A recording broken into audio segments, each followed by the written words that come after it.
Well, medical stories are often complicated, but today on the podcast, we are really going to get into something. I'm Marcy Marcusa, and this is Manitoba. So the story we have today that we're going to get some more detail on is trying to understand what happened to Roseanne Milburn. Roseanne Milburn's 61 years old. She's pretty active, loves to garden, hike, and camp, and she is facing a terrible choice. She was waiting for knee replacement surgery for 6 years in this province, and then she got her surgery in October of 2024, but she suffered a post-operation infection in her knee, and what happened is, following attempts to treat it, she now may lose her leg. She says the other option is to be on antibiotics for the rest of her life. She spoke with CBC's Ian Froese. This is life-changing. I feel I have no choice if I want the infection gone. That's my only option, and the doctor told me that's my only option. So you can imagine that it's not just Roseanne that's going through this, right? Because there's family involved. So Dan Milburn is her support. That's her husband. He says they're frustrated dealing with this infection because Roseanne, he says, was sent to multiple hospitals and was left with an open wound for 8 days because there were no beds at Health Science Centre. They feel that this was preventable. So Ian also had a longer conversation with Dan. The healthcare system failed my wife, and now because of that, she's going to lose her leg. I mean, you've been outspoken before, you've been going through this ordeal, but like to hear about the leg amputation is just like another blow. Can you walk us through how that felt? Well, we weren't expecting it. I had stepped away for a day to do some self-reflection, take care of myself because I've been coming back to the hospital every day. And then we had a meeting late Friday evening with her healthcare team, and because she had been waiting too long with an open wound, that the leg wasn't salvageable. There's a dead tendon. The tendon that bends her knee is dead, and even the surgeon recommended amputation, and so that's where we are. She's going to be transferred sometime today to the Concordia for the operation to happen on Friday. So on Friday is when they told you amputation. Yeah. Could you walk us through that moment when you heard that? She was pretty emotional, and I was pretty emotional. It's still hard, but I got to be strong for her. I'll cry out here, but I won't cry in front of her. It's emotional because nobody has asked, can we help you? We don't know. Where does she get a prosthetic? What's the next moves? We don't know any of that. It's slowly draining us financially coming here every day. I went to the hospital for less than an hour, and I went to buy her a scooter, and it was $8 in parking. It's the whole thing is it's so much to take in at once. She actually had a dream her first night in the Concordia that she was going to lose her leg, and I said, no, that's not going to happen. Don't worry about that. And now it's happening. I mean, you've described it a little bit, or at least offline, as kind of like a little bit of mourning period, right? Yeah. Of losing a leg, because you don't anticipate that. No. What have some of those thoughts been like? Like when you look forward, how does life change? It's going to change drastically. We have dogs and animals and everything else that are all excited to see her, and they haven't seen her in so long. And I go home at night and I cry for an hour and try to keep the dogs entertained, and then I go to bed. That's what I've been doing for 3 weeks. I get up, come here, go home. Get up, come here, go home. Time's overwhelming. Even trying to get a lawyer, it's super hard to get somebody to talk to. We've been trying to get a lawyer for a week, trying to put pressure on somebody to get something done, and I don't know what to do. Are you, I think, critical incident report? I think you were considering that. Have you done that? I'm going to be doing that this week. I got so much to do, and it's just me. So I want to do a critical incident report. I want to report the original surgeon to the College of Physicians and Surgeons. You know, he didn't have a plan. He started cutting them without making sure there was a bed available here. What should have been done? Like she keeps on saying, you know, the infection was dead. It had run its course. The original infection, she could have waited another week. You know, she was hoping that they had everything lined up, but they didn't. What about Christmas? How does that change? Christmas will be different this year.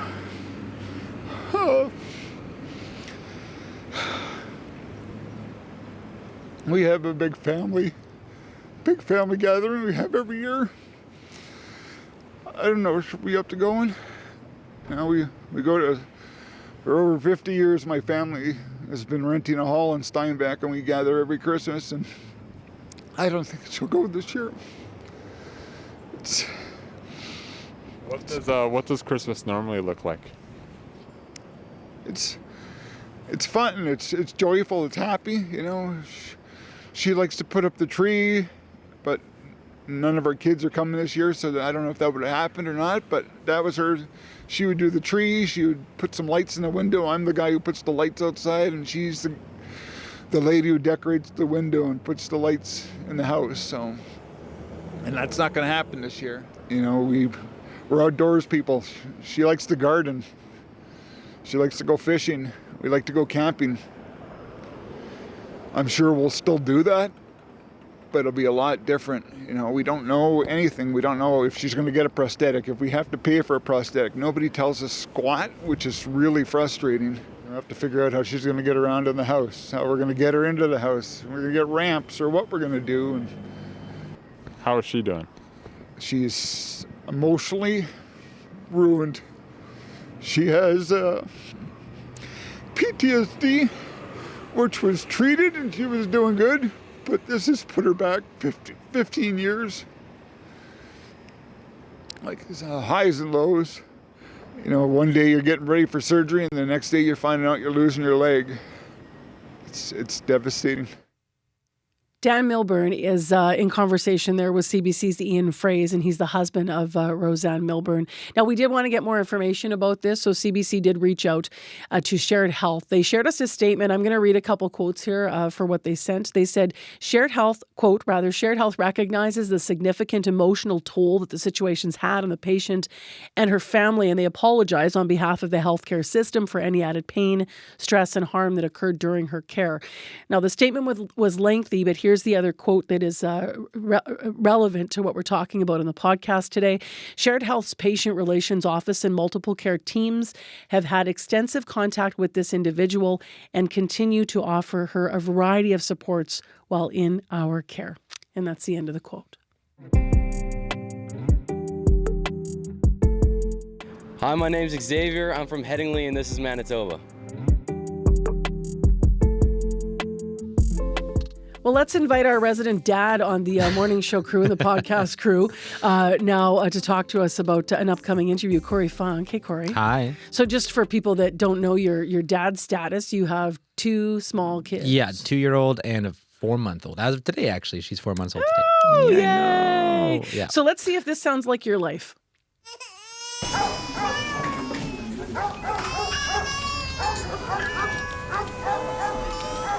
What are your thoughts? Are your stress levels going up? My first thought is, how did you get that microphone into my home? This is a privacy issue because that sounds exactly like my house did yesterday. My toddler, we were going to make cookies, but the dough that I made earlier in the fridge was too hard. Yeah. So I brought it out. I was trying to roll. I'm like, oh, we got to wait a little bit, buddy. And then total freak out.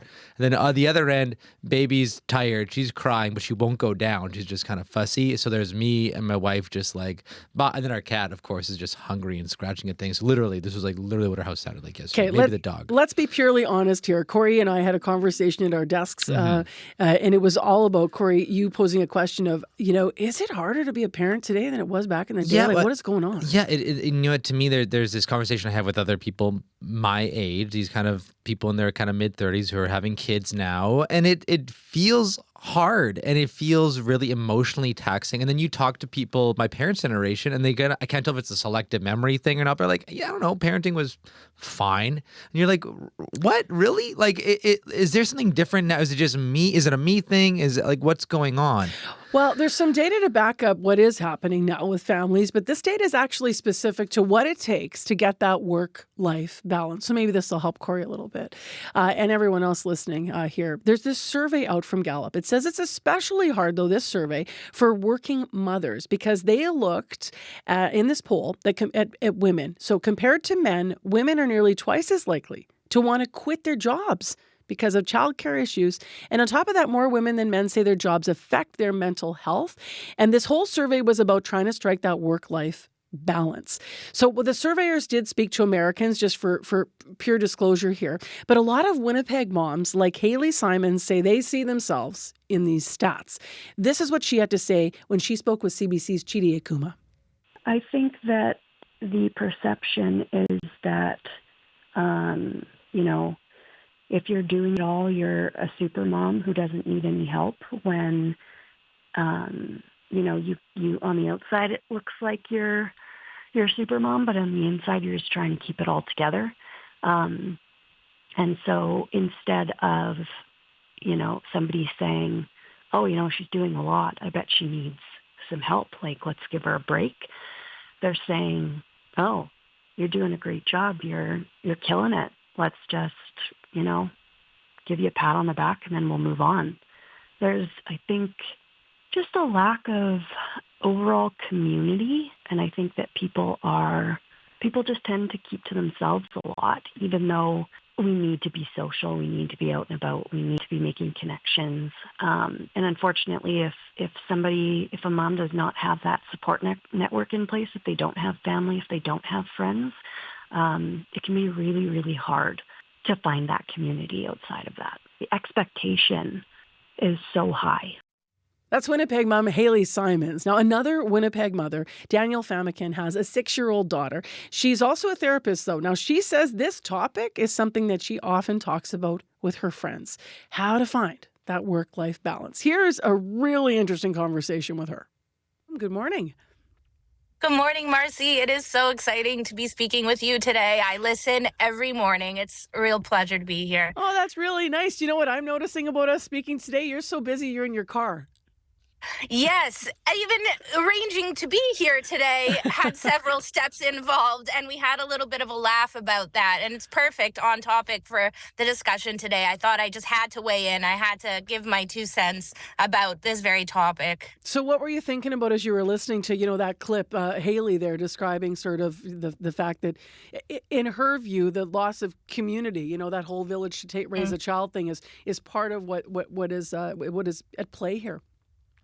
Absolutely. And the conversations I've been having, a lot of conversations, exactly that. People having challenges, balancing work, family, personal well-being, everything in between. And those pressures are influencing those decisions about family size. And I think it's important to talk about and normalize why so many are feeling stretched thin right now.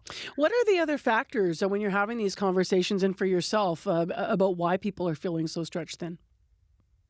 I think when I think about the conversations I've had, colleagues, coworkers, friends, my sisters, my family members, it's that double shift and that invisible mental load. So double shift is essentially that balance of those multiple roles. So many people were managing full-time work.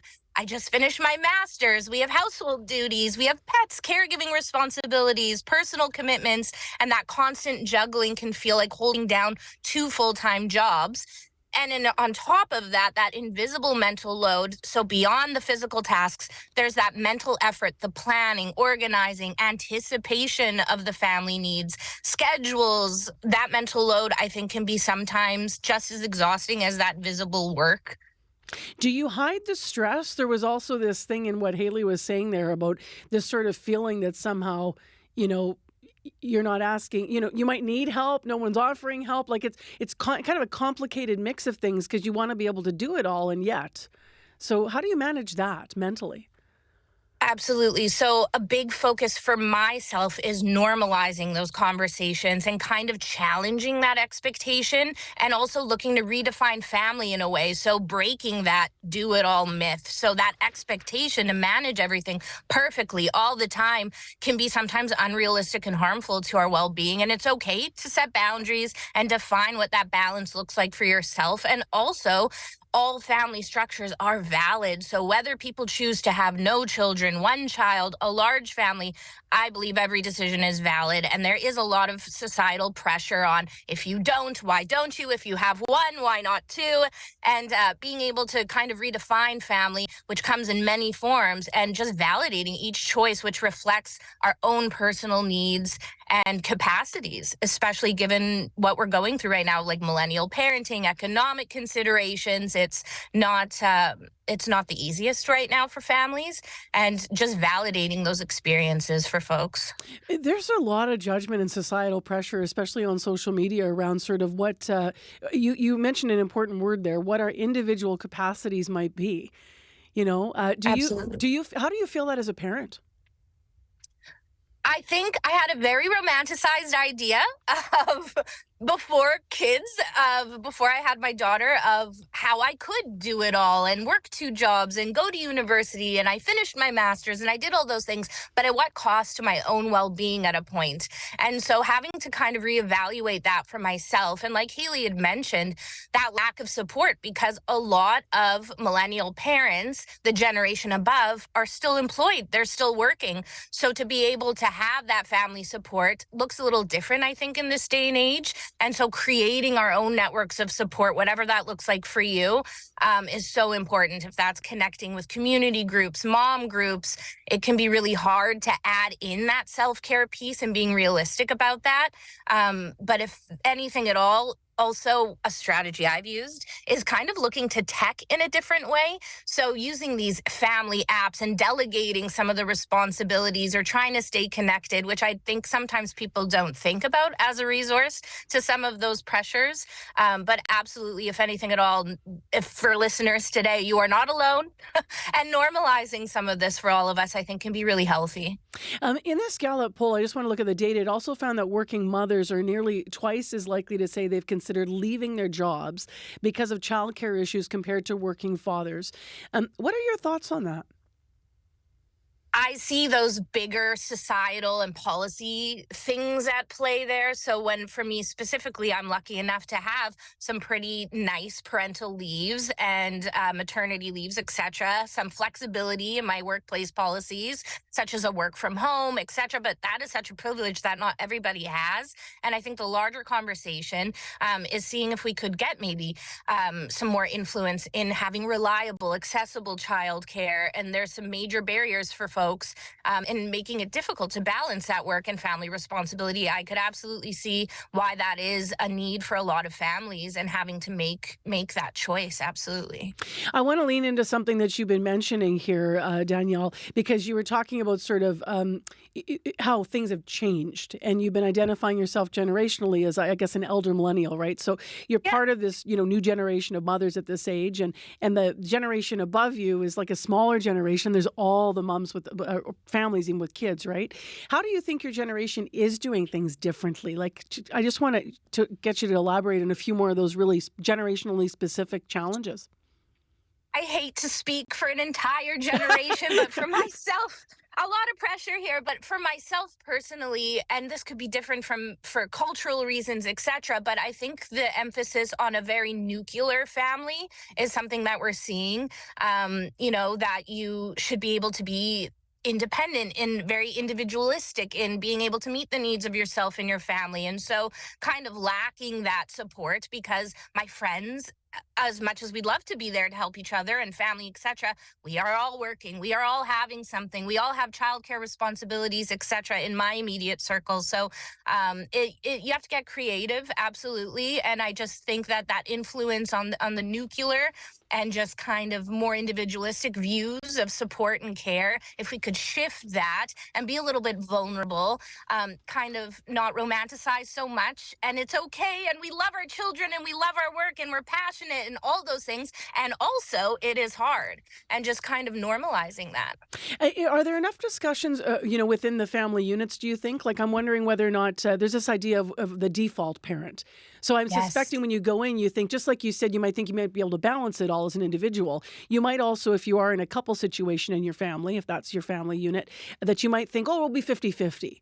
And it really, Yes. it really rarely works that way if you look and talk to families and statistically look at, some person always, but are there enough discussions about who the default parent will be, or how do you think that could be handled? What does that look like in your life? I love that topic specifically. When I had started hearing about that phrase, default parenting, ooh, what's that? Wow, absolutely. That makes sense. And that's essentially just one parent taking on that invisible load for the other. And it's very kind of covert because you just get into a flow. And it's once you realize, oh, yeah, that's what that is, and be able to name it, having those further conversations, I think, can really help people to look at what those next strategies might be. So now that we've named it, what can we kind of do to address that? And for me, it was delegating more and getting into that kind of tech space. So if it's sending reminders, having a family calendar, that was really helpful in that way to kind of get out of and underneath of being that default parent. And I'm very lucky. I have a great partner. And so that really worked for us in order to do that. But families are so complex and unique, and what works for one might not work for all. But yes, default parenting, and also themes of weaponized incompetence gets in there as well, right? So there's a real complex dance of sorts in families that I think it's wonderful to be able to just talk about and normalize. What does that mean, just before you go, the themes of weaponized incompetence, I think you said? Yes. So I follow a creator on TikTok, and she's wonderful at kind of using comedy in a way to reflect some of our experiences as parents. So I think when one is the default, sometimes we get into this habit of a little bit of weaponized incompetence, which is I don't know how to do that, although we've lived in the same household for many years, right? Or, but you just do it so much better. And, and kind of tongue in cheek, the way the creator brings a little humor to it. And just being able to name those things. And when we look at roles, and sometimes if it's more traditionally divided, there's a lot of overarching themes that come to those balances of family responsibility. And I in listening yesterday, the connection between women having higher levels of education and more involvement in workforce and those sorts of things, I can see absolutely why there's been a shift. But what can we do now that we're here to mitigate some of that? Danielle, come back anytime. Great conversation, really valuable for parents listening, and for specifically to topic for moms listening. Appreciate you today. Thank you so much. You take care. Well, hopefully, busy families, you've had time to enjoy all of the podcasts today. And if not, remember, you can always find it wherever you get your podcasts and listen whenever it works for you. Remember to follow.